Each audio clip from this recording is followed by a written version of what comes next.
What's up, everybody? It's Austin Figueroa, and today we're going to talk about the pros and cons of living in a community that is run by either a homeowners association or a condominium/unit owners association. So without further ado, let's get started. So for the sake of keeping things simple, I'm going to just combine the terms homeowners association and unit owner or condominium association together and call them community association so I don't continually have to refer to the two. So a community association essentially is made up of a board of directors, typically made out of the homeowners that have purchased homes in a community, sometimes a developer, depending on how early in the stages of creation a community is in. But that board of directors are essentially responsible for helping to run the community aspects of maintaining the property, whether it be the common areas such as the sidewalks, it could be streets. Sometimes there's private lot maintenance in terms of landscaping that can be involved. And then if you are in a high-rise or a condominium association, then that can involve all of those building components that are utilized by everybody. So it really just depends on what community you're in and what you're buying into, because no one community association is the same. They all are different. They all come with different aspects. So it's something that you need to really look into when you're saying, I want to join into this community association. What am I getting out of it by paying those assessments? So it's something every homeowner should look into, so that way they have a really good understanding of what they're getting for that assessment rate that they're paying. So I'm going to start talking about the pros of living in a community association, because I think there are a number of positive aspects of living in a community association. And I also think it's good to start things off on a positive note, because I think community associations do get a bad rep often. So one of the first things that comes to mind is landscape maintenance. Particularly in the common areas, any community association that has common areas that has landscaping, whether it be grass, trees, shrubs, anything like that, that is landscaping maintenance that the community association is going to be responsible for. That can include mowing of the lawns, that can include weed treatments, weed removals, pruning of the shrubs, pruning of the trees, tree removal. A lot of different things come into play, but anything really related to landscaping is something that the community association will be responsible for, particularly when it comes to the common area maintenance. Now, some associations actually offer private lot maintenance as something that's included in your assessments that you paid at the association. So depending on the association you have, they may mow the yard that you have in the front of your house. They may do leaf removals for your home. They might prune your shrubs. They will provide weed treatments. It really just depends on the community that you're buying into, but that is something to be aware of, and another really positive aspect, because if you're someone that doesn't like to take care of yards or don't really want to be responsible for having to maintain that aspect of your home, then depending on the community you buy into, that can be something that you then have that benefit of, and you get that at a much cheaper rate than if you were, let's say, hiring out from an individual contractor yourself, because everybody is buying into that same feature. So there's really a lot of benefits with landscaping maintenance, not having to worry about those features of your home. So it's definitely worth looking into. Now, in terms of high-rise or condominium associations, that might not seem as relevant just because of the fact that you don't have an actual yard. They might just maintain it outside of the community, but that still is something that a community association will be responsible for maintaining. That is not something that a resident will have to look into. So that's going to be the first really big pro, I think, that comes with buying into a community association. The second thing that I'm going to mention are the different facilities and amenities that can come with purchasing into a community association. Some of them, depending on the size, they might have a clubhouse. Some of them might have basketball courts, tennis courts, swimming pools, fitness centers, ballrooms, you name it. A lot of associations, especially the bigger ones, have a lot of different features that can then, be something everyone is paying into, that you then have the ability to utilize. And that can really be, a very beneficial aspect, because you're not having to go to necessarily a recreational center that might be nearby. It is something that is exclusively for the residents and their guests, and that's something that you are paying for, the homeowners are maintaining, or the board of directors essentially, and that can really provide a really good bang for your buck from the assessment that you pay to the association, so that way you're getting a lot more. So if you like, to go swim laps and you have a pool there that's only for that community, then you have that space to go do that. If you like to go to the gym, you don't have to pay for a gym membership because it's something already included in your monthly assessments. If you like to go play tennis and they have a tennis court, then you can get the gear you have, get with friends, neighbors, and then go to play tennis at that tennis court. So really, that's something, again, it's very particular to each community association. It's something you'll need to look into to make sure it has some of those features that you're looking for. But that's definitely one really big pro, because you're not having to spend extra money outside of the assessment you're paying to the association in order to use those different facilities. So with that, then that kind of leads me into my next topic. Is some communities actually have social or lifestyle activities that are organized through the association for those residents, homeowners, and neighbors to then participate in. Especially if there's a community center, a lifestyle director might put together different events and parties that neighbors can get together or sign up for, whether it be holiday parties, Cinco de Mayo, St. Patrick's Day, some of those different types of events. And then they can also work on planning trips to go to see a concert or go sightseeing. It really just depends, but there's a lot of benefits that can come with having that lifestyle component and really create a sense of community amongst the residents that live in that community, so that way they can meet neighbors, they can get together and try different things that's exclusive typically only to residents in that community.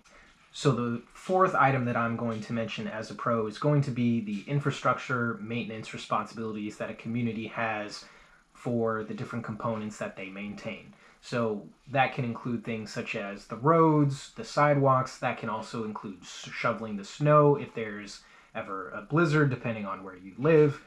That's something the association themselves are responsible for maintaining, and that's something then that residents do not have to bear the cost of themselves. This is especially important for people that live in a condominium or a high-rise association. The fees are typically higher in those communities because the association is actually responsible for maintaining a lot of those different building components. This can include an elevator. This means the roof of the condominium building. This includes the siding. It can include the windows. It really depends, again, all in the association, but a lot of those different infrastructure components and building related activities can often be paid or are paid for by the association. So it's something worth looking into, something worth noting, so that way then you know what is included, how much of that is going to be covered by the association. There's often a maintenance responsibility chart in the bylaws, particularly for condominium or high-rise associations, so that way residents can understand what's going to fall under their responsibility versus the community associations. So there's a lot of benefits that can come from not having to worry about a lot of those different components. It might not be really as prevalent when it comes to single family or townhouse style homes, because that's typically something owned by the homeowner, and the association does not typically have any maintenance with that. But again, it really just depends on the community you move into, so it's always worth double checking to see what the association will cover through that payment of assessments. So the fifth and final pro that I'm going to mention, and I think some people might disagree with me here on it, is going to be the assessment cost. So that's something that all homeowners in the community are required to pay to the community association in order to then maintain the different facilities that the community is then responsible for. So some of those can range and be very small amounts, such as maybe $50 a month, and others can be very high to maybe $500, $600, even more a month. It really just depends on what the community is going to be maintaining, how much revenue they need in order to, keep the association financially stable. But I think what's important to understand here is that the association is taking that money collectively from all of the people that are living in that community, instead of one single person having to maintain all of those different components. So they're able to get, the community association is able to get more benefit and wider use for those dollars because they can have larger scale projects that may not require as much organization or uh, mobility as when an individual person does it. Because going to one home, let's just say, for example, one home, having to then replace the roof can cost you anywhere from $8,000 to $20,000, even more. And if you are in a condominium association, while yes, you may have 25 units, let's say, in a building to then replace that one roof, everyone is paying into that, and not that $8,000 is not all coming from one person. The community should be planning for that expense coming up in the future to eventually be replaced, and it is something that can be it can be a really good cushion, so that way residents aren't having to bear the brunt of all of those costs. It really depends on the community. Some of them might be overpriced in your opinion, and that's something you have to decide for yourself. But ultimately, I think the assessment cost really is a benefit because there are often a lot of features that one can get from paying that assessment rather than having to do that on their own. So next I'm going to start talking about some of the cons that are involved when it comes to buying into a community association. So for someone who's never actually lived in a community association before, there's a certain level of freedom that is given up when buying into these communities because there are so many different rules, regulations, and different aspects that restrict what a homeowner can do. And that's not something that everybody likes, so it's important to read the governing documents that you get from, maybe it's a resale packet or a disclosure packet, that provides the information that includes all of the governing documents for that community association. Otherwise, you're not going to know what you're buying into, and you might end up agreeing to something that you might not want to agree to. So it's really important just to get a really full and clear understanding of what the association is able to do versus what you're also able to do. So that's something very important. So the first con that comes to mind is something I think that anyone who has lived in a community association before knows very well about, and that would be covenants enforcement.